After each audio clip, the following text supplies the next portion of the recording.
नमस्कार बच्चों, simplify academy के यूट्यूब चैनल पर आपका बहुत बहुत स्वागत है। My self doctor Shikha Raghuvanshi and I am your biology educator. आज की क्लास में बच्चों हम लोग स्टार्ट कर रहे हैं क्लास 12 बायोलॉजी का chapter number 3 that is reproductive health. So बच्चों आज की क्लास में हम लोग इस चैप्टर में डिस्कस करने वाले हैं कि जब हम रिप्रोडक्टिव हेल्थ की बात करते हैं तो हमारा क्या मतलब है, और दूसरी चीज हम लोग यहाँ पर डिस्कस करेंगे बच्चों आज की क्लास में कि क्या क्या प्रॉब्लम्स आती हैं और क्या क्या स्ट्रैटेजीज हैं गवर्नमेंट की और बहुत सारे लोगों की कि हम एक रिप्रोडक्टिवली हेल्दी सोसाइटी को बना पाएं। ठीक है, सो आज की क्लास में बच्चों बेसिकली हमारा फोकस उसी चीज पर रहने वाला है कि प्रॉब्लम्स क्या आ रही हैं और स्ट्रैटेजीज क्या हैं। चलिए देखिए, सबसे पहली इंपॉर्टेंट चीज है बच्चों कि इस चैप्टर में हम क्या क्या पढ़ने वाले हैं। देखिए, इस चैप्टर को बेसिकली बच्चों ब्रॉड 5 टॉपिक्स में डिवाइड किया गया है, तो आप ये मान के चलिए कि इस चैप्टर में ये चैप्टर हमारा 5 to 6 लेक्चर्स में जो है फिनिश हो जाएगा। ठीक है, देखते हैं ओवरव्यू क्या है इस चैप्टर का। इस चैप्टर में हमें कौन कौन से टॉपिक्स जो है वो पढ़ने हैं। फर्स्ट लेक्चर जो रहेगा बच्चों वो रहेगा अबाउट रिप्रोडक्टिव हेल्थ। इसमें स्ट्रैटेजीज क्या है कि हम एक रिप्रोडक्टिव हेल्दी सोसाइटी बना पाए, और यहां पर अगर हम इन स्ट्रैटेजीज को अप्लाई करते हैं बच्चों सो प्रॉब्लम्स क्या क्या फेस करनी पड़ती हैं उन चीजों को डिस्कस करने वाले हैं आज की क्लास में। सो आज की क्लास जो रहेगी उसमें हम बेसिकली इस चीज को डिस्कस करेंगे, इस टॉपिक को हम डिटेल में डिस्कस करेंगे। ठीक है, उसके बाद बच्चों नेक्स्ट लेक्चर में हम लोग डिस्कस करने वाले हैं पॉपुलेशन स्टेबलाइजेशन के बारे में। ठीक है, या फिर मैं बोल सकती हूं पॉपुलेशन एक्सप्लोजन, कि किस तरीके से जो है पॉपुलेशन बढ़ती जा रही है और हमारे पास क्या तरीके हैं कि हम इस पॉपुलेशन को कंट्रोल कर पाए।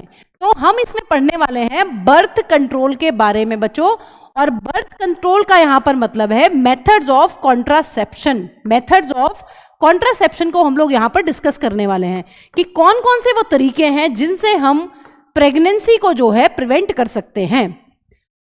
तीसरी इंपॉर्टेंट चीज है बच्चों, हम लोग इस चैप्टर में पढ़ने वाले हैं एमटीपी के बारे में इन डिटेल। एमटीपी का मतलब है मेडिकल टर्मिनेशन ऑफ प्रेगनेंसी। ठीक है, तीसरी चीज क्या पढ़ने वाले हैं बच्चों? तीसरी चीज हम लोग पढ़ने वाले हैं इस चैप्टर के अंदर MTP, medical termination of pregnancy.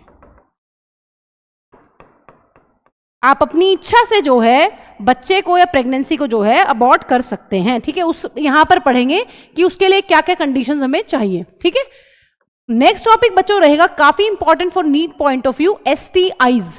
STI का मतलब है कि यहां पर हम लोग डिस्कस करने वाले हैं सेक्सुअली ट्रांसमिटेड इंफेक्शंस के बारे में बच्चों, सेक्सुअली ट्रांसमिटेड इंफेक्शंस। ठीक है, सो ये रहने वाला है अपना 4th लेक्चर। और बच्चों लास्ट में हम लोग इस चैप्टर में डील करेंगे एक बहुत ही मेजर प्रॉब्लम जो है बच्चों इनफर्टिलिटी। सो लास्ट टॉपिक जो रहेगा वो रहेगा इनफर्टिलिटी के बारे में। सो बेसिकली इस पूरे के पूरे चैप्टर को बच्चों, चैप्टर नंबर 4 को दैट इज रिप्रोडक्टिव हेल्थ, उसको ब्रॉडली 4-5 टॉपिक्स में डिवाइड किया गया है। तो चलिए बच्चों आज ये चैप्टर स्टार्ट करते हैं विद दिस टॉपिक। इसमें हम लोग डिस्कस करने वाले हैं स्ट्रैटेजीज एंड प्रॉब्लम्स। चलिए देखिए, अगर हम लोग बात करते हैं बच्चों की रिप्रोडक्टिव हेल्थ क्या होता है तो हमारे दिमाग में एक कॉमन सी चीज ये आती है कि मैम रिप्रोडक्टिव हेल्थ का मतलब है कि जो हमारे रिप्रोडक्टिव ऑर्गन्स हैं वो हेल्दी होने चाहिए, वो फंक्शनल होने चाहिए। इसी को हम लोग मैम रिप्रोडक्टिव हेल्थ बोलते हैं। सो देखिए, अगर हम यहां पर सिंपल टर्म्स में लिखना चाहते हैं जो हमारे दिमाग में आ रही है कि इट सिंपली मीन्स या सिंपली रेफर्स टू, है ना, जो हमें ये वर्ड देखकर समझ में आ रहा है वो तो यही है, it ma'am simply refers to healthy reproductive organs. हमारे जो रिप्रोडक्टिव ऑर्गन्स हैं वो हेल्दी होने चाहिए, बस healthy reproductive organs with normal function, है ना। फंक्शन जो है वो मैम यहां पर नॉर्मल होना चाहिए। जैसे कि और क्या क्या दिमाग में आता है बच्चों रिप्रोडक्टिव हेल्थ को देखकर? ये चीज तो पहली चीज आती है कि हेल्दी रिप्रोडक्टिव ऑर्गन्स और फंक्शंस जो हैं वो होने चाहिए नॉर्मल। इससे मैम दिमाग में ये आता है कि जो टेस्टिस है वो अपना काम करती रहे। जैसे कि टेस्टिस का क्या काम है बच्चों? टेस्टिस का काम है मैम स्पर्म्स बनाना और हार्मोन्स को रिलीज करना। ओवरी जो है मैम वो तब हेल्दी होगी जब वो एग्स बनाएगी और वो अपने हार्मोन्स जो है ओवेरियन हार्मोन्स जैसे कि एस्ट्रोजन और प्रोजेस्टेरोन उनको रिलीज करेगी। इसी तरीके से मैम जो हमने और सेकेंडरी सेक्स ऑर्गन्स पढ़े थे मेल में और फीमेल में, वो सब भी मैम हेल्दी होने चाहिए। जैसे कि हमने बहुत सारी ग्लैंड्स पढ़ी थी सेकंड चैप्टर में, हमने बहुत सारी डक्ट्स पढ़ी थी, और हमने एक्सटर्नल जेनिटेलिया भी वहां पर पढ़ा था, दोनों के केस में, मेल और फीमेल। सो मैम वो अच्छे से अपना काम करेंगे, तो यही मतलब है रिप्रोडक्टिव हेल्थ का। बट बच्चों, WHO जो अपनी वर्ल्ड हेल्थ ऑर्गेनाइजेशन है, उसने रिप्रोडक्टिव हेल्थ की डेफिनेशन तो को सिर्फ वहीं तक सीमित नहीं रखा है। रिप्रोडक्टिव हेल्थ जो वर्ड है, इसके बहुत सारे ब्रॉड मीनिंग है, इसके साथ बहुत सारे एस्पेक्ट्स जो हैं वो जुड़े हुए हैं। सो अगर हम यहां पर वर्ल्ड हेल्थ ऑर्गेनाइजेशन के अकॉर्डिंग डेफिनेशन की बात करते हैं, World Health Organization, World Health Organization ने बच्चों एक बहुत ही ब्रॉड डेफिनेशन यहां पर दी है, जिसका बहुत ही एक गहरा मतलब है, वो आपको पता होनी चाहिए for NEET point of view. World Health Organization के अकॉर्डिंग बच्चों क्या है, reproductive health refers to, important है बच्चों, reproductive health refers to total well-being, total well-being in all aspects of reproduction, in all aspects of reproduction। मतलब क्या है बच्चों, इन ऑल एस्पेक्ट्स मैम, इसका क्या मतलब है, टोटल वेलबींग तो ठीक है कि हर तरीके से अच्छा होना, in all aspects of reproduction. देखिए रिप्रोडक्शन के बच्चों बहुत सारे और भी एस्पेक्ट्स हैं, जैसे कि अगर हम बात करते हैं यहां पर फिजिकल एस्पेक्ट्स भी हैं कुछ, मैं अभी डिस्कस कर रही हूं उनको डिटेल में। इमोशनल एस्पेक्ट्स जो हैं वो भी बढ़िया होने चाहिए, बिहेवियरल एस्पेक्ट्स भी आपका सही होना चाहिए, और जो लास्ट इंपॉर्टेंट चीज है बच्चों वो है सोशल एस्पेक्ट।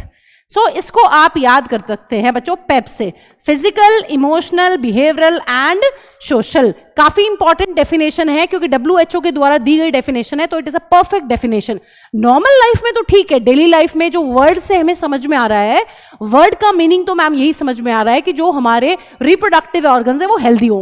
और हम हेल्दी रिप्रोडक्टिव ऑर्गन्स कब बोलते हैं बच्चों, जो वो अपना फंक्शन ठीक से कर रहे हैं।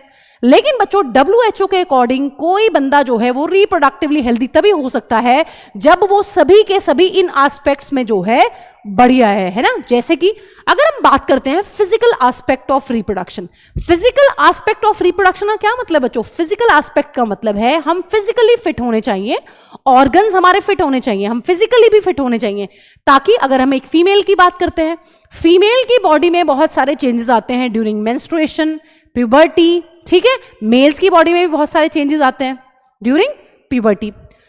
अब एक फीमेल जब कंसीव करती है तब उसकी बॉडी के अंदर अलग चेंजेस आते हैं, जब उसको चाइल्ड बर्थ देना है तो उसके अंदर अलग चेंजेस होने चाहिए, जब उसको बेबी को मिल्क फीड कराना है। सो एक मेल और फीमेल की बॉडी में बहुत सारे चेंजेस आते हैं during different stages of reproduction. So physically fit होना बहुत जरूरी है, जो हमें लगता है, हमें नॉर्मली भी ये चीज पता है कि मैम फिजिकली फिट होना बहुत जरूरी है। अगर किसी की ओवरी अच्छे से काम नहीं कर रही है, किसी की ओवरी एग्स नहीं रिलीज कर पा रही है, तो वो कभी भी फीमेल प्रेग्नेंट नहीं हो पाएगी, उसकी मेंस्ट्रुएशन में भी दिक्कत है इसका मतलब।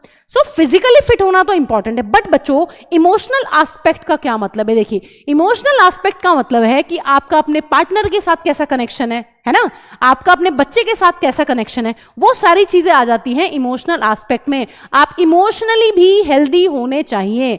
आप अपने आप को रिप्रोडक्टिवली हेल्दी तभी बोल पाएंगे जब आपका इमोशनल कनेक्ट जो है अपनी फैमिली के साथ वो अच्छा है। दूसरी इंपॉर्टेंट चीज है बच्चों बिहेवियरल, है ना। इसमें आती है, जैसे कि आप एक एग्जांपल ले सकते हैं यहां पर, पेरेंटिंग, है ना। आप अपने बच्चे के साथ किस तरीके का बर्ताव करते हैं, किस तरीके का आपका बिहेवियर है, समाज का बिहेवियर आपके प्रति कैसा है ना। आप किस तरीके से अपने बच्चे को बड़ा कर रहे हैं, पेरेंटिंग, वो सब आ जाएगा बच्चों आपका किसमें, बिहेवियरल एस्पेक्ट में।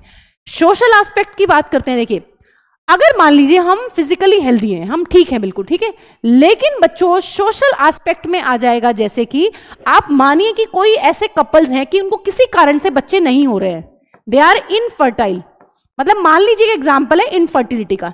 सो आप सोचिए कि समाज उनको किस तरीके से देखेगा। समाज उनको बहुत ही गंदी नजरों से देखने वाला है कि इनके तो बच्चे ही नहीं हो रहे, पता नहीं क्या दिक्कत है। सो वो सारे इश्यूज किस में आते हैं बच्चों, वो सारे के सारे इश्यूज आ जाते हैं अपने सोशल एस्पेक्ट के अंदर।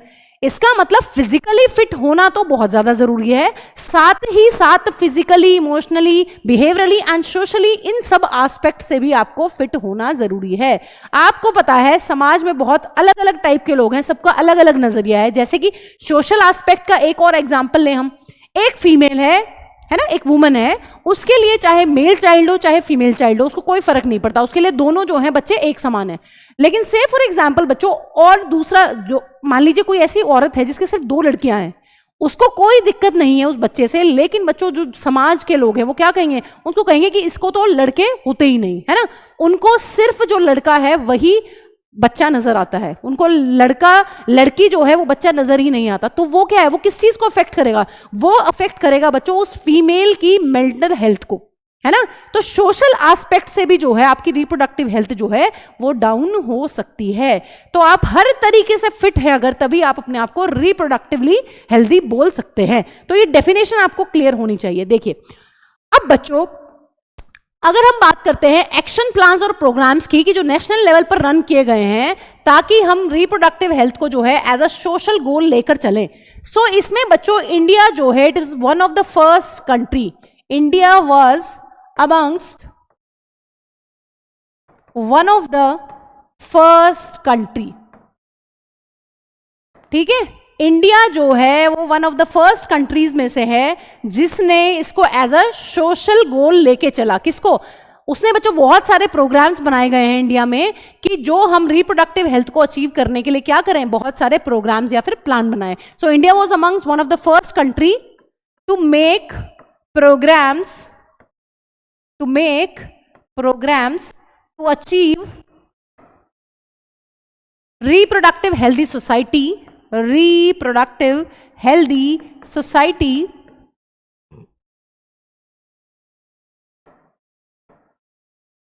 ठीक है। सो इंडिया पहली उन कंट्रीज में से है बच्चों जिसने बहुत सारे प्रोग्राम्स बनाए हैं ताकि हम एक रिप्रोडक्टिव हेल्दी सोसाइटी को क्रिएट कर पाए। अगर हम यहां पर बात करते हैं बच्चों एग्जांपल्स की, सो जो सबसे पहला प्रोग्राम या प्लान इंडिया में लॉन्च किया गया था वो था फैमिली प्रोग्रामिंग प्लान, ठीक है, फैमिली प्लानिंग। और ये कितने में आया था बच्चों? ये इंडिपेंडेंस के 4 साल बाद आया है। ईयर इज काफी इंपॉर्टेंट, तो आपको ध्यान रखना है 1951 इंडिया का पहला प्रोग्राम जो है रिप्रोडक्टिव हेल्थ को अचीव करने के लिए वो था family planning in the year, it was launched in the year 1951। सो आपको ध्यान रखना है कि इंडिपेंडेंस के 4 साल बाद ये प्रोग्राम आया है, ठीक है। अब अगर बच्चों बात करते हैं यहां पर हमारे पास आज की डेट में कौन सा प्रोग्राम है ना, रीसेंट। ये जो प्रोग्राम है बच्चों फर्स्ट टाइम आया था 1951 में, लेकिन हर 10 साल बाद इसमें कुछ ना कुछ चेंजेस किए गए हैं। लेकिन जो रिसेंटली हम आज की डेट में देख रहे हैं उसका नाम काफी इंपॉर्टेंट है नीट के लिए, आपको आरसीएच प्रोग्राम है। नाम क्या है बच्चों? Reproductive and child health care programme, ठीक है। सो ये आपको ध्यान रखना है कि रिसेंटली कौन सा प्रोग्राम है। 90s में इसको लॉन्च किया गया था और इसको हर साल आप थोड़ा थोड़ा इसको क्या करते हैं, इसमें मॉडिफिकेशंस करते रहते हैं। सो अगर हम फर्स्ट प्रोग्राम की बात करते हैं कि इंडिया में फर्स्ट प्रोग्राम कौन सा था, तो फर्स्ट प्रोग्राम है बच्चों अपना फैमिली प्लानिंग। और फैमिली प्लानिंग जो है वो कब आया था बच्चों? 1951 में आया था। रिसेंटली कौन सा प्रोग्राम है जिसके अंडर हम रिप्रोडक्टिव हेल्थ की स्ट्रैटेजीज वगैरह और बाकी सारी चीजों को देखते हैं? वो है ma'am RCH programme, reproductive and child health care. देखिए अगर हम फैमिली प्लानिंग की बात करते हैं ना, तो बेसिकली इस पे फोकस किया गया था बच्चों, सिर्फ किस चीज पे फोकस किया गया था कि बच्चे कम होने चाहिए, है ना, 1 या 2 बच्चा ही अच्छा है, ठीक है। सिर्फ बच्चों पर फैमिली प्लानिंग पर यहां पर ध्यान दिया गया था। छोटी फैमिलीज जो है अच्छी होती हैं, बट बच्चों अगर हम आरसीएच की बात करते हैं, reproductive and child health care programme की बात करते हैं, तो यहां पर मदर, बच्चा और बहुत सारे और भी एस्पेक्ट्स है बच्चों जिन पर ध्यान दिया गया है। बेसिकली जो मेन मोटिव है बच्चों इन प्रोग्राम्स के, जो गोल्स हैं वो क्या हैं? इन प्रोग्राम्स के कुछ मोटिव यही है, जैसे कि पहला मेजर मोटिव है टू क्रिएट अवेयरनेस, ठीक है। पहला मोटिव क्या होता है बच्चों यहां प्रोग्राम्स का? To create awareness. लोगों में रिप्रोडक्टिव हेल्थ के प्रति जो है अवेयरनेस होनी चाहिए, लोग जागरूक होने चाहिए। तो सबसे पहला इंपॉर्टेंट गोल ये है।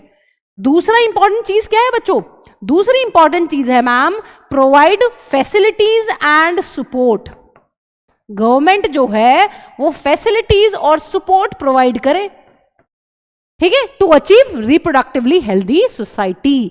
तो यहां पर जो मेन मोटिव है वो है to create a reproductively healthy society, ठीक है। सो ये मेन मोटिव है। और ये कब हो पाएगा बच्चों? रिप्रोडक्टिवली हेल्दी सोसाइटी मैम हम तभी अचीव कर पाएंगे जब हमारे पास होगी बहुत सारी अवेयरनेस, हम लोगों में अवेयरनेस फैला पाएंगे और हम लोगों को फैसिलिटीज और सपोर्ट भी देना पड़ेगा। से फॉर एग्जांपल आप कह रहे हैं लोगों को कि आप अपनी डिलीवरीज जो है वो मेडिकली असिस्टेड डिलीवरीज कराइए, आप डॉक्टर से ही डिलीवरी कराइए, आप दाई से डिलीवरी नहीं कराइए। तो उसके लिए आपको क्या करना पड़ेगा? एज अ सरकार या एज अ गवर्नमेंट हमें बहुत सारे हॉस्पिटल्स खोलने पड़ेंगे, बहुत सारे फैसिलिटी सेंटर्स खोलने पड़ेंगे, है ना। सो वो सारी चीजें भी यहां पर बच्चों इनके मोटिव में आती हैं, इनके गोल्स में आती हैं।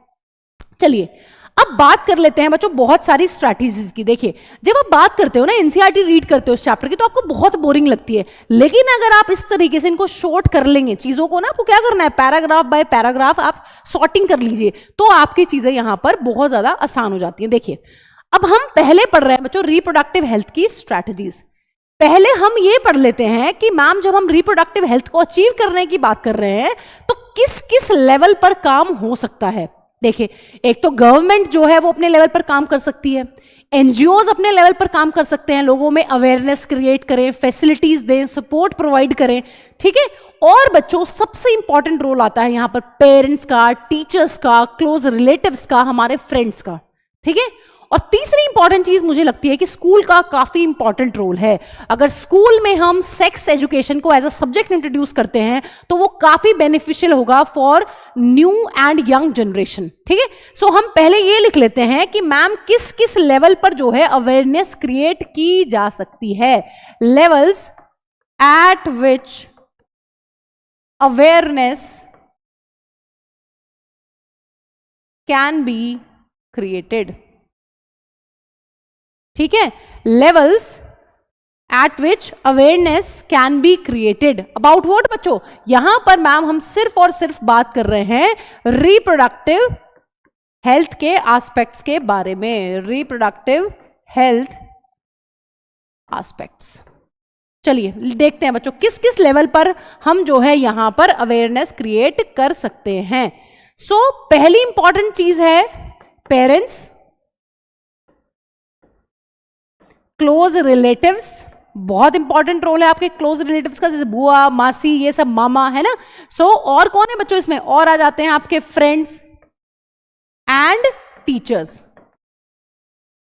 ये बहुत ही इंपॉर्टेंट रोल प्ले करते हैं, play important role, important, I have to write important, play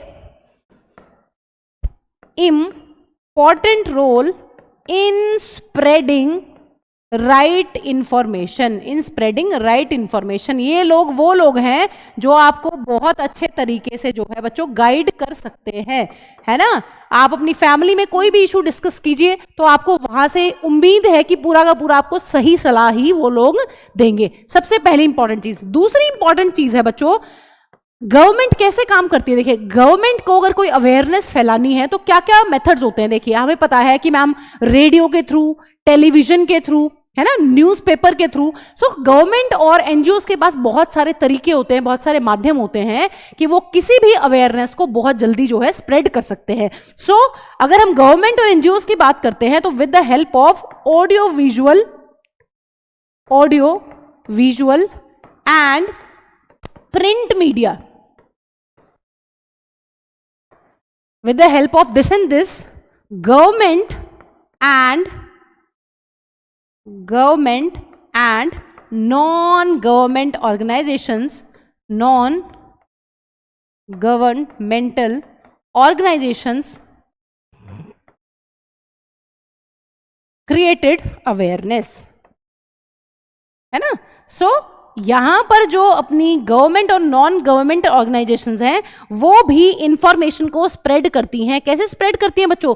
यहां पर इंफॉर्मेशन को स्प्रेड किया जाता है with the help of audio visual. अगर ऑडियो की बात करते हैं तो रेडियो की बात कर रहे हैं, यहां पर विजुअल की बात करते हैं तो बच्चों टीवी की बात हो रही है, प्रिंट मीडिया का मतलब है न्यूज़पेपर, मैगजीन वगैरह वगैरह। ठीक है। अगर गवर्नमेंट को कुछ भी इंफॉर्मेशन जो है स्प्रेड करनी है, कोई भी अवेयरनेस जो है बच्चों स्प्रेड करनी है, तो बहुत सारे तरीके हैं, आराम से हम क्या कर सकते हैं, किसी भी इंफॉर्मेशन को स्प्रेड किया जा सकता है। इसका मतलब गवर्नमेंट का काफी इंपॉर्टेंट रोल है अवेयरनेस स्प्रेड करने में, एनजीओज का काफी इंपॉर्टेंट रोल है बच्चों, और हमारे पेरेंट्स का जो है वो भी काफी इंपॉर्टेंट रोल है, पेरेंट्स, टीचर्स, रिलेटिव्स और फ्रेंड्स। एक इंपॉर्टेंट चीज जो मुझे लगती है वो ये है बच्चों कि introduction of sex education in school, introduction of sex education in school, ठीक है, must be encouraged, must be encouraged. School में जो है सेक्स एजुकेशन को पक्का ही एज अ सब्जेक्ट रखना चाहिए। इससे क्या फायदा होगा बच्चों, इससे ये फायदा होगा कि मैम जिससे कि जो स्टूडेंट्स हैं वो उनको क्या मिलेगी, राइट इंफॉर्मेशन मिलेगी, to provide right information to students, ठीक है। सो सेक्स एजुकेशन को एज अ सब्जेक्ट जो है इंट्रोड्यूस करना चाहिए स्कूल में, to provide right information to the students और यंग्स। इससे क्या मदद मिलेगी बच्चों, इससे हेल्प मिलेगी मैम कि जो उनके अंदर मिसकंसेप्शंस होते हैं, जो मिथ्स होते हैं किसी चीज को लेकर, वो क्या होंगे बच्चों, वो जो है घट जाएंगे। सो यहां पर एक फायदा ये होने वाला है, to discourage children believing from myths and misconceptions, believing from myths and misconception किसके रिगार्डिंग बच्चों, रिलेटेड टू सेक्स इश्यूज। सो ये 3 लेवल पर जो है बहुत मेजर काम हो सकता है। ये भी एक स्ट्रैटेजी है बच्चों कि हम किस किस लेवल पर जो है काम कर सकते हैं। सो हम गवर्नमेंट, नॉन गवर्नमेंटल ऑर्गेनाइजेशन के थ्रू काम कर सकते हैं, किसी भी अवेयरनेस को स्प्रेड कर सकते हैं, school, family, close relative, teachers का काफी इंपॉर्टेंट रोल है। और यहां पर जो मुझे सबसे इंपॉर्टेंट रोल लगता है वो है अगर हम सेक्स एजुकेशन को एज अ सब्जेक्ट स्कूल में इंट्रोड्यूस कर दें बच्चों, सो ये भी एक काफी इंपॉर्टेंट रोल प्ले करेगा इन क्रिएटिंग अवेयरनेस। जितने भी बच्चे हैं उनके पास मिथ्स और मिसकंसेप्शन की कोई जगह ही नहीं होगी, उनको बिल्कुल राइट इंफॉर्मेशन पता होगी, ठीक है। सो ये सारे के सारे जो है बच्चों ये आ जाते हैं लेवल्स में। अब बात कर लेते हैं स्ट्रैटेजीज की। देखिए अब गवर्नमेंट ने जो है अलग अलग अवेयरनेस प्रोग्राम्स जो हैं चलाए हैं अलग अलग एज ग्रुप के लिए। अगर हम लोग बच्चों यहां पर बात करते हैं एडोलेसेंट एज ग्रुप की, पहले एनसीईआरटी ने डिस्कस किया हुआ है कि एडोलेसेंट एज ग्रुप में जो लोग आ रहे हैं उनको किस किस चीज की इंफॉर्मेशन जो है या अवेयरनेस जो है वो होनी चाहिए। देखिए इनको बेसिकली ये पता होना चाहिए बच्चों, यहां पर अवेयरनेस फैलाई गई है regarding information is spreaded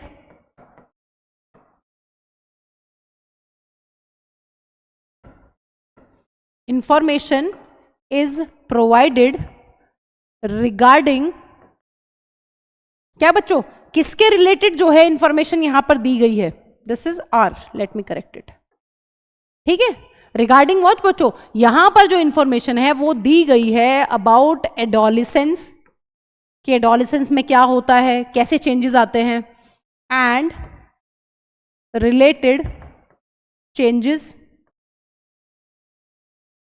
safe and hygienic sexual practices,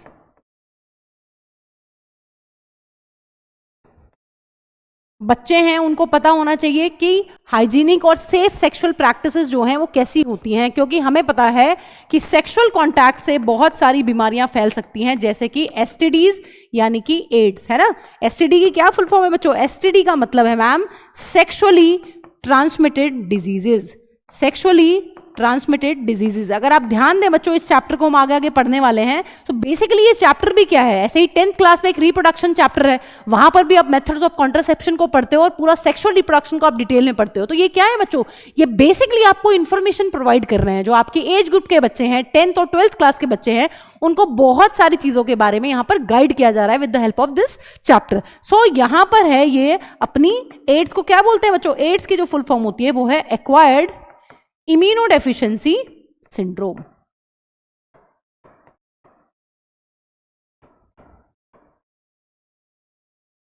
ठीक है, सो यहां पर ये सारी की सारी बातें जो हैं एडोलेसेंट एज ग्रुप को पता होनी चाहिए।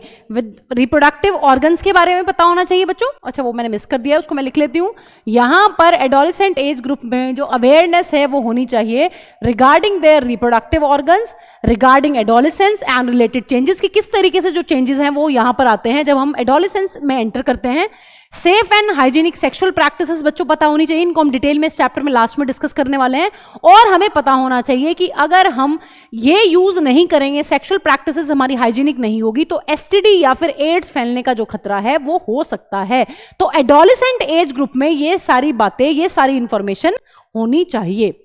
अब बच्चों बात कर लेते हैं कि मैम किस तरीके से फर्टाइल एज ग्रुप को जो है अवेयरनेस फैलाई गई है। फर्टाइल एज ग्रुप है ना, ऐसे लोग जो बच्चे पैदा कर सकते हैं, इस एज ग्रुप को कैसे गाइड किया जाए। और इन मैरिजेबल एज ग्रुप, जिन लोगों की शादी हो गई है या होने वाली है, और जो ऐसी एज ग्रुप में है बच्चों कि जिनके बच्चे हो सकते हैं, फर्टाइल एज ग्रुप, तो इनको किस किस बारे में पता होना चाहिए। दे शुड बी एजुकेटेड, इन लोगों को एजुकेट किया जाना चाहिए, एजुकेटिंग देम रिगार्डिंग, है ना, बहुत सारी बातें इन लोगों को पता होनी चाहिए। क्योंकि हमें पता है बहुत सारे लोग ऐसे होते हैं, देखिए जो साइंस पढ़ रहे हैं उनको तो थोड़ा बहुत आइडिया होता है इन चीज़ों के बारे में कि रिप्रोडक्टिव हेल्थ क्या है, कैसे हेल्दी रह सकते हैं, क्या क्या स्ट्रैटेजीज हमें लगानी चाहिए, ठीक है, हेल्दी रहने के लिए। लेकिन बच्चों जो लोग कभी पढ़े ही नहीं है, अनपढ़ है, या उनको वो कभी स्कूल ही नहीं गए हैं, तो उनको भी ये सारी इंफॉर्मेशन होनी चाहिए। और वो फर्टाइल एज ग्रुप में उनके बच्चे हो सकते हैं, वो प्रेग्नेंट हो सकते हैं, तो ये सारी बातें जो है किसका काम है बच्चों, ये अवेयरनेस फैलाने का काम है फैमिली का या फिर गवर्नमेंट या नॉन गवर्नमेंटल ऑर्गेनाइजेशंस का। सो यहां पर लोगों को किस किस बारे में पता होना चाहिए। सबसे पहली इंपॉर्टेंट चीज है, अगर मैम कोई फर्टाइल एज ग्रुप में आता है या मैरिजेबल एज ग्रुप में आता है, तो दे शुड नो व्हाट बच्चों, birth control options, birth control options, है ना, मतलब उनको कॉन्ट्रासेप्शन के मेथड्स पता होने चाहिए, methods of contraception. So government बहुत सारे ऐसे प्रोग्राम्स चलाती है बच्चों, फ्री में कॉन्डोम डिस्ट्रीब्यूशन करवाना गांव देहात वाले एरिया में, है ना, इस तरीके के बहुत सारे प्रोग्राम जो है वो रन किए जाते हैं, ताकि ऐसा ना हो कि हर एक जो सेक्सुअल इंटरकोर्स है वो प्रेगनेंसी में फाइनली लीड कर जाए, है ना। तो ऐसे तो बहुत सारी पॉपुलेशन बढ़ जाएगी, बहुत बच्चे हो जाएंगे, ठीक है। और दूसरी इंपॉर्टेंट चीज है, इनको इंफॉर्मेशन होनी चाहिए अबाउट मेडिकली असिस्टेड डिलीवरीज, ठीक है, कि जब भी आप डिलीवरी कराएं तो आप हॉस्पिटल में ही करवाएं, दाई से ना करवाएं। क्योंकि बहुत सारे ऐसे इंडिया में बहुत सारे चांसेस होते हैं बच्चों की मदर की जो है वो डिलीवरी के टाइम पर डेथ हो जाती है। क्योंकि हमें पता है कि पहले मैम बॉडी से जब डिलीवरी होगी तो बच्चा बाहर आएगा, फिर एम्बिलिकल कॉर्ड बाहर आएगी, और फिर प्लेसेंटा को स्क्रैच करके पूरा का पूरा बॉडी से बाहर निकाला जाता है। अगर प्लेसेंटा थोड़ा बहुत भी अंदर रह जाता है तो बच्चों बहुत ज्यादा ब्लीडिंग की वजह से मदर की डेथ हो जाती है, जिसके कि बहुत ज्यादा चांसेस होते थे पहले, बहुत केसेस हमें ऐसे देखने के लिए मिलते थे। तो इसीलिए अवेयरनेस फैलाई जाती है कि you should prefer medically assisted deliveries. और बच्चों किस किस चीज की बारे में इंफॉर्मेशन होनी चाहिए कि किस तरीके से हम केयर कर सकते हैं प्रेग्नेंट वुमेन की, केयर ऑफ प्रेग्नेंट वुमेन, ठीक है, ये पता होना चाहिए। और बच्चों postnatal care of mother and child, जच्चा और बच्चा जो है उसकी केयर कैसे की जाती है आफ्टर डिलीवरी। सो ये सारी बातें जो है बच्चों यहां पर पता होनी चाहिए। ये सारे बेसिकली अवेयरनेस प्रोग्राम के अंदर ही आते हैं। और बच्चों इंपॉर्टेंस ऑफ ब्रेस्ट फीडिंग, पिछले चैप्टर में हम पढ़ चुके हैं कि ब्रेस्ट फीडिंग जो है उसकी क्या इंपॉर्टेंस है। क्या इंपॉर्टेंस है बच्चों, जो मैम मदर का मिल्क होता है उसके अंदर होती हैं एंटीबॉडीज ए, जो कि बच्चे को बहुत ज्यादा हेल्दी रखती हैं, डिजीज रेजिस्टेंस रखती हैं। सो काफी इंपॉर्टेंट होता है ब्रेस्ट फीड करवाना बच्चे को, ठीक है। सो ये सारी चीजें जो हैं ये एजुकेशन में ही आती हैं। बेसिकली जो फर्टाइल एज ग्रुप के लोग हैं आपको उनको ये सारी बातें, ये सारी अवेयरनेस उनमें होनी चाहिए। और क्या है बच्चों यहां पर, एक यहां पर इंपॉर्टेंट चीज ये है कि बच्चा चाहे लड़की हो चाहे लड़का, दोनों इक्वली इंपॉर्टेंट हैं। इक्वल अपॉर्चुनिटी फॉर मेल और फीमेल चाइल्ड, है ना। कहीं कहीं पर आपने देखा है कि मेल चाइल्ड को जो है बहुत ज़्यादा प्रेफर किया जाता है, बहुत ज़्यादा। तो ऐसा नहीं होना चाहिए। बच्चे तो चाहे कुछ भी हो, दोनों लड़का या लड़की दोनों क्या है, दोनों बराबर ही यहाँ पर होने चाहिए। और बच्चों और क्या अवेयरनेस होनी चाहिए, है ना। Happy families of smaller size, ये भी बताना चाहिए कि जो फैमिली, छोटी फैमिली अच्छी होती है, खुशी होती है ना, सुखी फैमिली होती है। Happy families with small size. और क्या अवेयरनेस होनी चाहिए बच्चों यहां पर लोगों को, जो समाज में रह रहे हैं, उनको सेक्सुअल एविल्स के बारे में भी पता होना चाहिए, जैसे कि सेक्स अब्यूज और बहुत सारे जो सेक्स रिलेटेड क्राइम्स हैं। तो देखिए कितना ब्रॉड एस्पेक्ट है, ठीक है। यहां पर बहुत छोटा मोटा एस्पेक्ट नहीं है। रिप्रोडक्टिव हेल्थ में बहुत सारा सब कुछ ही आ गया है बच्चों, ज्यादातर सारी चीजें ही यहां पर आ गई हैं। और क्या क्या हो सकता है बच्चों, और लोगों में क्या अवेयरनेस होनी चाहिए, लोगों में ये भी अवेयरनेस होनी चाहिए, awareness related to population explosion. अगर पॉपुलेशन जो है वो बढ़ती चली जाएगी तो उससे क्या नुकसान होंगे बच्चों, उस पॉपुलेशन का बहुत ज्यादा कम टाइम में बढ़ जाना बच्चों कहलाता है पॉपुलेशन एक्सप्लोजन। नेक्स्ट लेक्चर में पढ़ेंगे इसको हम। सो पॉपुलेशन एक्सप्लोजन से क्या क्या दिक्कत आने वाली है, पॉपुलेशन एक्सप्लोजन से मैम फूड, शेल्टर, एम्प्लॉयमेंट, हर चीज की दिक्कत आने वाली है। तो पॉपुलेशन को आप बहुत ज्यादा भी नहीं बढ़ा सकते हो, ठीक है। सो सारी ही दिक्कतें आ जाएंगी यहां पर। तो अगर पॉपुलेशन इसी तरीके से बढ़ती चली जाएगी, आपने कंट्रोल नहीं किया पॉपुलेशन को, तो एक दिन पॉपुलेशन जो है एक्सप्लोड होगी और ये सारी दिक्कतें आएंगी, ठीक है। तो कोई भी खुश नहीं रह पाएगा। सो यहां पर बच्चों ये सारे के सारे एस्पेक्ट्स हैं, इनके रिलेटेड जो है फर्टाइल एज ग्रुप या फिर मैरिजेबल एज ग्रुप को इन सब के बारे में पता होना चाहिए कि किस पॉइंट का जो है अपना क्या इंपॉर्टेंस है, ठीक है। सो अब चलते हैं बच्चों नेक्स्ट चीज पे। देखिए अगर हम यहां पर आगे बात करते हैं, आगे इस चैप्टर में दिया गया है कि गवर्नमेंट जो है अवेयरनेस फैलाने के साथ साथ जो है नई टेक्निक्स और नई स्ट्रैटेजीज पर भी काम कर रही है। So better techniques and new technologies should also be implemented. Technologies should also be implemented, ठीक है। नई नई टेक्निक्स आनी चाहिए, नए नए मेथड्स आने चाहिए। और जो है यहां पर रिसर्च वाले एस्पेक्ट को भी बच्चों इंक्लूड किया गया है। रिसर्च एस्पेक्ट का क्या मतलब है, रिसर्च एस्पेक्ट का मतलब है कि जो हमारी पुरानी मेडिसिन हैं उनमें भी कुछ ना कुछ मॉडिफिकेशन होना रहना चाहिए।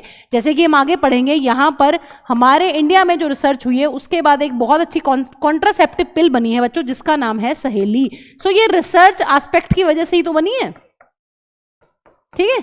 सो इसका मतलब यह है कि गवर्नमेंट अवेयरनेस फैलाने के साथ साथ बहुत सारे एस्पेक्ट्स हैं जिनके रिगार्डिंग जो है अवेयरनेस फैलाई जा रही है, उसके साथ साथ यहां पर नई टेक्निक्स और नई टेक्नोलॉजीज को इंक्लूड किया जा रहा है और रिसर्च को भी यहां पर महत्व दिया गया है। तो रिसर्च काफी इंपॉर्टेंट है, रिसर्च होती रहनी चाहिए, नई मेडिसिन जो है वो इजाद होती रहनी चाहिए, पुरानी चीजों में जो कमियां हैं वो दूर हो जाएंगी इस तरीके से, ठीक है। सो यहां पर बच्चों ये पूरा का पूरा हमें पता होना चाहिए। देखिए अब हमने यहां पर पूरा डिटेल में पढ़ लिया है कि मैम क्या क्या स्ट्रैटेजीज हैं, किस किस लेवल पर जो है अवेयरनेस फैलाई जा सकती है, किस तरीके से जो है सपोर्ट और फैसिलिटीज लोगों को दे सकते हैं और किस किस कॉन्सेप्ट के रिलेटेड बात हो सकती है, ठीक है। अगर यहीं पर हम बात करते हैं बच्चों, सो यहां पर बहुत सारी और भी अवेयरनेस है जो फैलाई जा सकती हैं, जैसे कि एबॉर्शंस आ जाएगा इसमें आपकी एसटीडीज आ जाएंगी बच्चों, इसमें आपका कॉन्ट्रासेप्शन आ जाएगा, ठीक है, प्रेगनेंसी आ जाएगी, ठीक है, चाइल्ड बर्थ आ जाएगा बच्चों। तो बहुत सारे एस्पेक्ट्स हैं जिनके रिलेटेड जो है अवेयरनेस जो है फैलाई जा सकती है। लेकिन बच्चों अगर हम ये चाह रहे हैं कि इतने सारे जो एस्पेक्ट्स हैं उनको इंक्लूड किया गया है रिप्रोडक्टिव हेल्थ के अंदर, सो हमें इसके लिए बहुत दिक्कतें आती हैं। दिक्कतें क्या आती हैं, देखिए ध्यान सुनिए। Requirements for successful implementation of various action plan. हमने एक्शन प्लान तो बहुत सारा बना लिया है, हमने ये देख लिया है कि मैम क्या क्या बातें जो अवेयरनेस फैलाने वाला ही काम है वो किस किस लेवल पर कितना ज्यादा होना है ना। मतलब हर एक बंदे को हर एक चीज के बारे में इंफॉर्मेशन पहुंचानी है। तो बच्चों इसके लिए सबसे दिक्कत वाली चीज क्या होती है? सबसे ज्यादा दिक्कत तब आती है जब हम इंप्लीमेंटेशन करने चलते हैं। हमने प्रोग्राम्स तो बहुत बना लिए हैं, हमारी स्ट्रैटेजीज भी बहुत अच्छी हैं, लेकिन दिक्कत ये आती है, देखिए 3 दिक्कतें यहां पर एनसीईआरटी मेंशन करती है।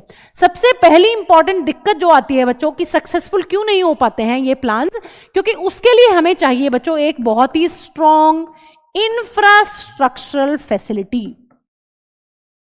क्या मतलब है बच्चों इस चीज का?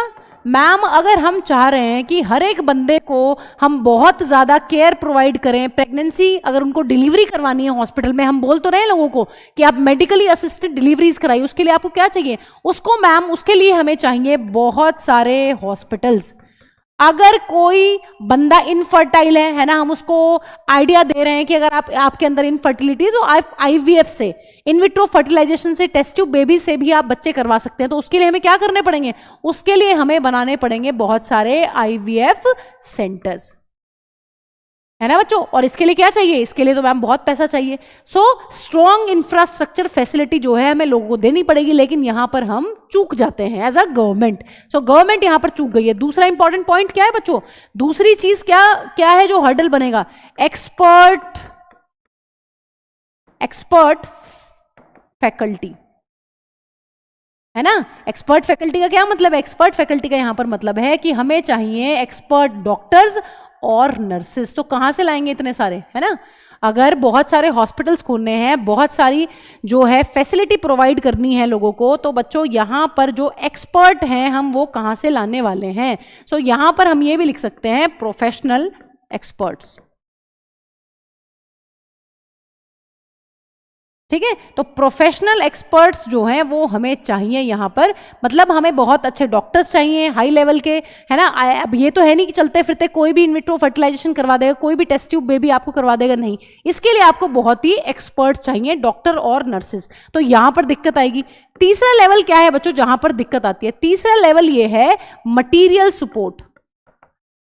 अगर आप बहुत सारे हॉस्पिटल्स खोल देंगे बच्चों, तो आपको वहां पर मेडिसिन, बैंडेज और बहुत सारी फैसिलिटीज, बहुत सारे इंस्ट्रूमेंट, वो सब भी क्या करने पड़ेंगे? सबके सब यहां पर सप्लाई करने पड़ेंगे। तो मटेरियल में आपके आ जाएंगे बहुत अलग अलग टाइप के इंस्ट्रूमेंट्स और बहुत सारी मेडिसिन।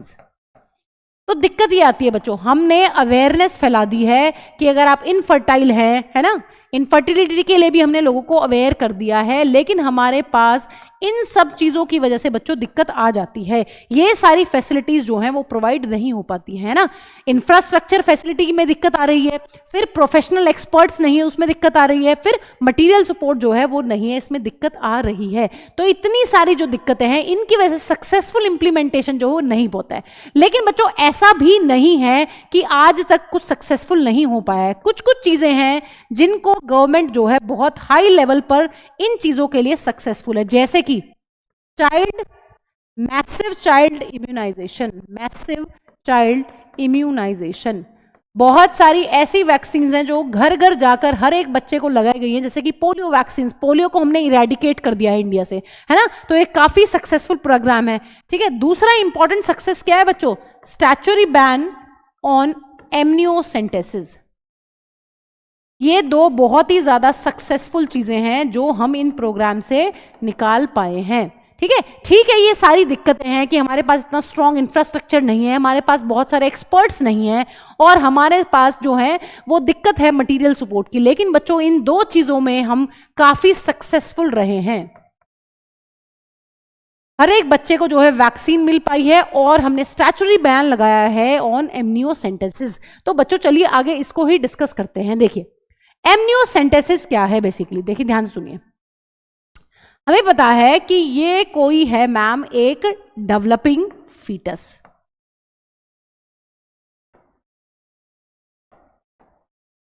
पिछले चैप्टर में हम ये बात पढ़ चुके हैं कि जो फीटस टर्म है वो हम किसके लिए यूज करते हैं बच्चों? फीटस जो टर्म है मैम वो हम यूज कर रहे हैं जब प्रेगनेंसी जो है वो 2 मंथ से एक्सीड कर चुकी है। 2 मंथ तक 1 और 2 मंथ की प्रेगनेंसी में जो स्ट्रक्चर है उसको हम लोग बोलते हैं एम्ब्रियो, और 2 मंथ के बाद जो स्ट्रक्चर है बच्चों उसको हम लोग बोलते हैं फीटस। सो हमने पढ़ा था कि फीटस के अराउंड जो है एक एक्स्ट्रा एम्ब्रियोनिक लेयर होती है बच्चों, जिसको हम लोग क्या बोलते हैं? जिसको हम लोग बोलते हैं एमनियन। और मैम ये है एक कैविटी, इसके अंदर एक कैविटी, उसको क्या बोलते हैं, उसको बोलते हैं एमनियोटिक कैविटी। और जो ये एमनियोटिक कैविटी होती है, इसके अंदर कौन सा फ्लूइड होता है बच्चों, इसके अंदर होता है मैम अपना एमनियोटिक फ्लूइड। ये क्या है बच्चों, ये है बच्चों एमनियोटिक फ्लूइड। अब हमने ये भी पढ़ा हुआ है कि इस एमनियोटिक फ्लूइड के अंदर क्या क्या होता है। इस एमनियोटिक फ्लूइड के अंदर बच्चों दो चीजें हमें देखने के लिए मिलती हैं, फीटल सेल्स, और यहां पर देखने के लिए मिलते हैं कुछ डिसॉल्व्ड सब्सटेंसेस। ठीक है, देखिए अब ध्यान से सुनिए। एमनियोसेंटेसिस बेसिकली क्या है बच्चों, बेसिकली होता क्या है, यहां पर ये एक टेक्निक है टू चेक जेनेटिक डिजीजेस। अगर किसी बच्चे में कोई जेनेटिक डिजीज है तो हम वो चीज पता कर सकते हैं। से फॉर एग्जांपल कोई कपल है बच्चों, उस कपल का जो पहला बच्चा है उनको कोई जेनेटिक डिसऑर्डर है, ठीक है। सो वो देखना चाहते हैं कि दूसरे बच्चे में भी कहीं वो जेनेटिक डिसऑर्डर तो नहीं है, क्योंकि कई बार ऐसे बच्चे पैदा हो जाते हैं बच्चों जो एक फैमिली के लिए और बच्चा खुद के लिए ही क्या बन जाता है, वो बच्चा खुद के लिए भी एक बर्डन होता है। उस बच्चे की लाइफ जो है, सर्वाइवल जो है वो इम्पॉसिबल होता है, वो आगे यंग एज में जाकर डेथ हो जाती है। तो मान लीजिए कोई ऐसा कपल है, बेसिकली ये जो एमनियोसेंटेसिस है बच्चों, इस पर है स्टैचुरी बैन। स्टैचुरी बैन का मतलब होता है बच्चों कि ये सिचुएशनल बैन है, हर चीज के लिए बैन नहीं है। आप इस टेक्निक का यूज कर सकते हैं या इस टेस्ट का आप यूज कर सकते हैं जब आप ये पता करना चाह रहे हैं कि आपके बच्चे को कोई सेक्सुअल जेनेटिक डिसऑर्डर तो नहीं है। लेकिन बच्चों इस टेक्निक का लोग मिसयूज करते हैं, आइए देखते हैं कैसे। यहां पर ये जो एमनियोटिक फ्लूइड है, डॉक्टर्स क्या करते हैं बच्चों, डॉक्टर्स सिरिंज की हेल्प से बच्चों इस यहां से थोड़ा सा एमनियोटिक फ्लूइड जो है वो बाहर निकाल लेते हैं, ठीक है। डॉक्टर्स जो हैं वो क्या कर रहे हैं, वो थोड़ा सा एमनियोटिक फ्लूइड जो है बॉडी के बाहर ले लेंगे। अब इस एमनियोटिक फ्लूइड के अंदर क्या है बच्चों, इस एमनियोटिक फ्लूइड के अंदर है मैम फीटल की सेल्स। इसका मतलब अगर इन फीटल सेल्स को इनकी कैरियोटाइपिंग करी जाए बच्चों, कैरियोटाइपिंग का मतलब होता है कि आप फीटस के सेल के अंदर जो न्यूक्लियस है उसके अंदर जो क्रोमोसोम्स हैं उसके अंदर कौन से क्रोमोसोम्स हैं और कितने क्रोमोसोम्स हैं, अगर वो देखना चाहते हैं तो वो आप देख सकते हैं। नॉर्मली हमें पता है कि 44 प्लस XX होता है या फिर 44 प्लस XY होता है एक बच्चे का कैरियोटाइप, या तो वो गर्ल होगी या फिर वो बॉय होगा। तो फीटल सेल्स की हेल्प से बच्चों आप कैरियोटाइप पता कर सकते हैं। डिसॉल्व सब्सटेंसेस से भी आप काफी कुछ पता कर सकते हैं, ठीक है। देखिए ध्यान सुनिए, बेसिकली फीटल सेल की हेल्प से लोग क्या करते हैं, लोग मिसयूज करते हैं इस टेक्निक का, वो बच्चे का सेक्स पता करते हैं। अगर आपको ये पता चल गया है कि जो बच्चा जो डेवलपिंग फीटस है उसके पास XX है या XY क्रोमोसोम्स है तो आप सेक्स पता कर सकते हैं। तो लोगों ने इस टेक्निक का मिसयूज किया है to know the sex of the child, और जिसकी वजह से बच्चों फीमेल फीटिसाइड के केसेस जो हैं वो इंडिया में बहुत ज्यादा बढ़े हैं, especially in states like Rajasthan and Haryana.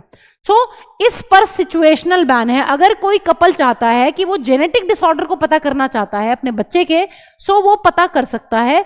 लेकिन बच्चों कुछ लोग इसका मिसयूज करते हैं, तो मिसयूज के लिए नहीं है, मिसयूज के लिए इसको बिल्कुल लीगल नहीं है ये टेक्निक कि आप बच्चे का सेक्स पता करें, इट इज इलीगल। लेकिन आप जेनेटिक डिसऑर्डर को पता कर सकते हो। जैसे कि देखिए यहां पर बहुत सारी जेनेटिक डिसऑर्डर्स होती हैं बच्चों बच्चे के अंदर, जैसे कि आपने सुना होगा या नहीं सुना है तो हम नेक्स्ट चैप्टर में पढ़ने वाले हैं डाउन सिंड्रोम। डाउन सिंड्रोम में बेसिकली क्या होता है, जो 21st क्रोमोसोम है बच्चों उसकी ट्राइसोमी हो जाती है। ट्राइसोमी का मतलब है 3 क्रोमोसोम हो जाते हैं। मतलब क्या होगा, इसका मतलब मैम नॉर्मली एक बच्चे के अंदर 44 ऑटोसोम्स हैं, यहां पर 45 ऑटोसोम्स होंगे, या वो बच्चा होगा XY या फिर XX, ठीक है। मतलब 45 हो गए हैं। अब बहुत सारे डिजीज हम अगले चैप्टर में पढ़ेंगे, जैसे एक बीमारी है बच्चों टर्नर सिंड्रोम। टर्नर सिंड्रोम में क्या होता है, टर्नर सिंड्रोम में 44 ठीक है, ऑटोसोम बिल्कुल करेक्ट है 44, लेकिन बच्चों यहां पर X क्रोमोसोम जो है वो कम आता है। ये जो है ये बच्चा टर्नर सिंड्रोम वाला एक फीमेल है, लेकिन इस फीमेल के पास एक X क्रोमोसोम नहीं है। तो बच्चों कई बार क्या होता है, कई बार क्या होता ही है कि ये फीमेल जो है वो स्टेराइल होने वाली है, बच्चे पैदा नहीं कर पाएगी। और दूसरी इंपॉर्टेंट चीज है इसकी जो ओवरीज है वो कैसी होंगी, वो रूडिमेंट्री ओवरीज होंगी। ऐसे ही बच्चों एक और यहां पर जेनेटिक डिसऑर्डर है जिसको हम लोग बोलते हैं लाइनफेल्टर सिंड्रोम। ये सारी की सारी हम बच्चों नेक्स्ट चैप्टर में पढ़ने वाले हैं। लाइनफेल्टर सिंड्रोम में क्या होता है, यहां पर एक मेल है और उस मेल के अंदर एक X क्रोमोसोम ज्यादा आ जाता है, मतलब ऑटोजोम्स तो 44 ही होंगे बच्चों, लेकिन यहां पर एक एक्स क्रोमोसोम जो है वो एक्स्ट्रा आ गया है। इस एक्स्ट्रा एक्स क्रोमोसोम की वजह से बच्चों इस मेल के अंदर आ जाते हैं फीमेल के फीचर्स, जिसको हम लोग बोलते हैं गाइनेकोमेस्टिया, डेवलपमेंट ऑफ ब्रेस्ट। सो ये कोई अच्छी बात नहीं है। ये दोनों ही जो है वो स्टेराइल होने वाले हैं, इन दोनों के बच्चे नहीं होने फर्दर। सो ऐसी डिजीजेस को पता करने के लिए बच्चों बेसिकली क्या किया था, ऐसी डिजीजेस को पता करने के लिए ही एमनियोसेंटेसिस जो है उसको किया गया था लीगल, कि अगर किसी के बच्चे को डाउन सिंड्रोम है, अगर किसी के बच्चे में टर्नर सिंड्रोम है, किसी के बच्चे में अगर यहां पर लाइनफेल्टर सिंड्रोम है, ऐसे बच्चों को जन्म देने का कोई फायदा नहीं है। इसलिए इनके लिए है कि आप बच्चे का सेक्स पता कर लें और फिर बच्चे का ये देख लें कि बच्चे की सर्वाइवेबिलिटी कितनी है फ्यूचर में। और अगर आप अबॉर्ट कराना चाहते हैं तो पेरेंट्स जो है लीगली अबॉर्ट करा सकते हैं। बट लोग इसका मिसयूज करते हैं बच्चों सेक्स पता करने में बच्चों का, क्योंकि आपको कैरियोटाइप पता चल रहा है, इससे आपको ये पता चल रहा है एमनियोसेंटेसिस टेक्निक से कि XX है या XY है, तो लोग बच्चे का सेक्स पता कर लेते हैं। और बच्चों ये तो बात हो गई फीटल सेल की, कि मैम फीटल सेल से हमने कैरियोटाइप देख लिया है और हमने पता कर लिया है। यहां पर बहुत सारे डिसॉल्व सब्सटेंसेस भी रहते हैं बच्चों, और डिसॉल्व सब्सटेंसेस की हेल्प से भी आप क्या करते हो, यहां पर भी बहुत सारी चीजें आप पता कर सकते हो। जैसे कि अगर यहां पर डिसॉल्व सब्सटेंसेस में ब्लड वगैरह है, ब्लड सेल्स वगैरह है, सो यहां पर आप बहुत सारी बीमारियां हैं जैसे कि हीमोफीलिया, नेक्स्ट चैप्टर में डिटेल में पढ़ने वाले हैं, और सिकल सेल अनीमिया जो है बच्चों, ऐसी बीमारियों का भी हम पता कर सकते हैं। ठीक है, तो चलिए इसके बारे में हम डिटेल में यहां पर बच्चों लिख लेते हैं कि एमनियोसेंटेसिस जो है इसमें क्या होता है। देखिए, इन एमनियोसेंटेसिस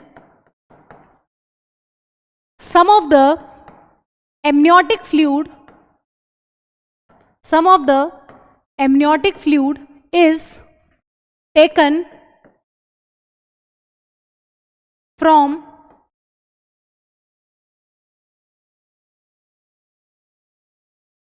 चलो सराउंडिंग लिख लेते हैं। In amniocentesis some of the amniotic fluid is taken to analyse fetal cells and dissolved substances।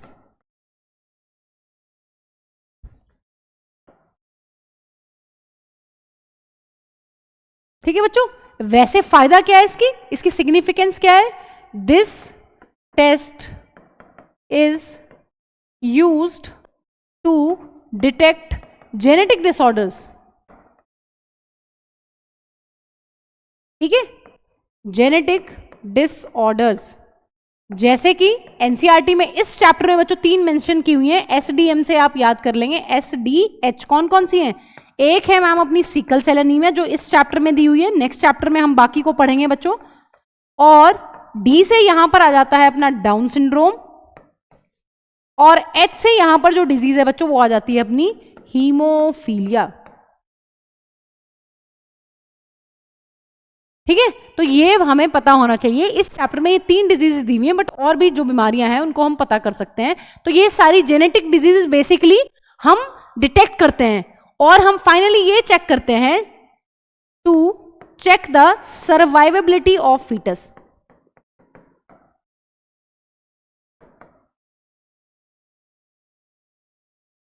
लेकिन लोग इसको मिसयूज कर रहे हैं। ठीक है, सो यहां पर ये चीज पता होनी चाहिए कि बेसिकली जो ये टेस्ट है इसको बहुत सारी जेनेटिक डिसऑर्डर्स को पता करने के लिए हम लोग अप्लाई करते हैं। ठीक है, इसको यूज करते हैं, बट अब लिख लेते हैं कि इसका मिसयूज क्या है। हाँ जी, स्टैचुरी बैन क्यों है बच्चों? स्टैचुरी बैन जो है, स्टैचुरी बैन ऑन एमनियोसेंटेसिस वो इसलिए है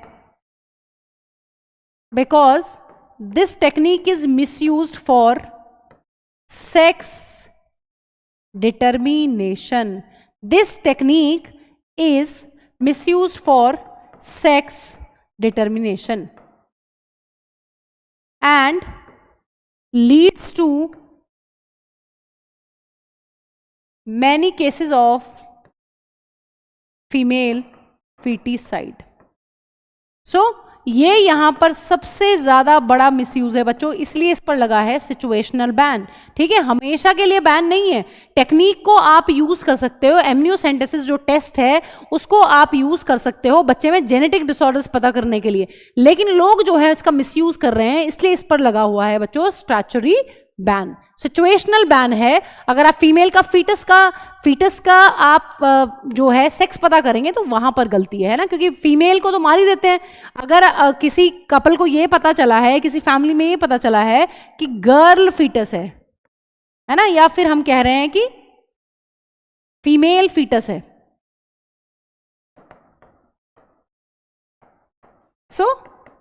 उसको क्या करते हैं लोग, उसको लोग मार देते हैं।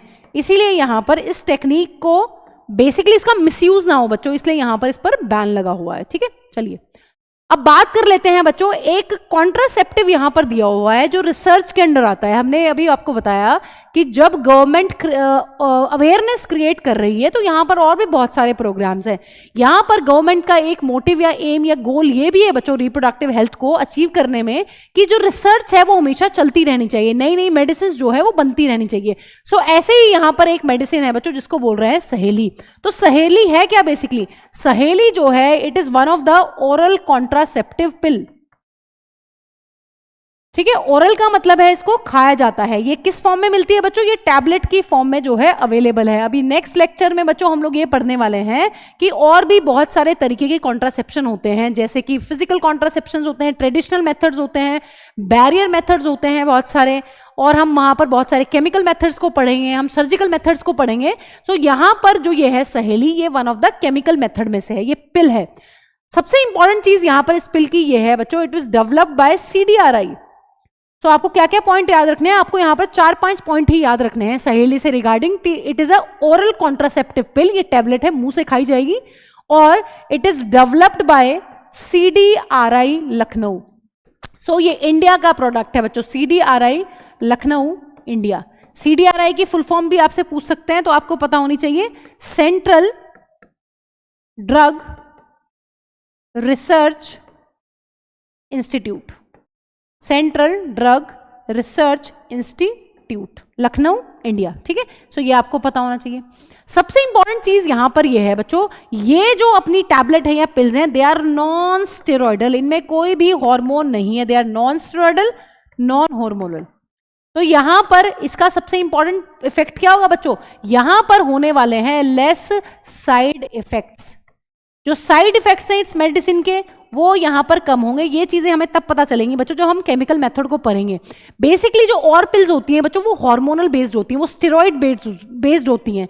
तो वो क्या करती हैं, वो हमारी बॉडी के अंदर जो हार्मोनल चेंजेस हैं उनको इम्बैलेंस ही करते हैं उनके अंदर, है ना, उन्हें इम्बैलेंस कर देते हैं। तो वहां पर बहुत सारे साइड इफेक्ट हमें देखने के लिए मिलते हैं। लेकिन अगर हम बात करते हैं सहेले की, ये नॉन स्टेरॉइडल है, इसमें कोई भी हार्मोन नहीं है, तो यहां पर हमें बहुत कम साइड इफेक्ट्स देखने के लिए मिलते हैं, और ये हाईली इफेक्टिव है बच्चों, it is highly effective. Effect जो है वो बहुत ज्यादा है, साइड इफेक्ट्स जो हैं वो कम है। तो ये इतनी बातें बच्चों हमें पता होनी चाहिए। और दूसरी इंपॉर्टेंट चीज है, इसको वंस इन अ वीक पिल कहते हैं, वंस इन अ वीक पिल। ये पिल आपको हफ्ते में एक बार खानी होती है। अभी हम आने वाले लेक्चर्स में टैबलेट्स के बारे में पढ़ेंगे, वहां पर आप देखेंगे कि टैबलेट्स को लगातार 21 दिन तक लेना पड़ता है, फिर 7 दिन का गैप देते हैं, फिर लगातार 21 दिन तक लेना पड़ता है। तो वहां पर आपको टैबलेट्स को बहुत कॉन्टिन्यूसली जो है वो लेना ही पड़ेगा अगर आप कॉन्ट्रासेप्शन चाहते हैं। ठीक है, सो यहां पर क्या है बच्चों, यहां पर आपको हफ्ते में एक बार ही ये टैबलेट जो है खानी है। ठीक है, सो ये आपको पता होना चाहिए। यहां पर देखिए केमिकल का नाम भी लिखा हुआ है कि किस केमिकल से बनी हुई है, सेंटक्रोमेन, है ना। सेंटक्रोमेन जो है वो केमिकल है जिससे ये अपनी टैबलेट बनी हुई है। इसमें स्टेरॉइड्स नहीं है, ना ही इसमें हॉर्मोन्स हैं। और बच्चों ये इसका मोड ऑफ एक्शन क्या है, मैम ये काम कैसे करती है, इसका मोड ऑफ एक्शन ये है बच्चों, इम्प्लांटेशन को प्रिवेंट करती है, सिर्फ और सिर्फ क्या करती है बच्चों, यहां पर प्रिवेंट होता है इम्प्लांटेशन।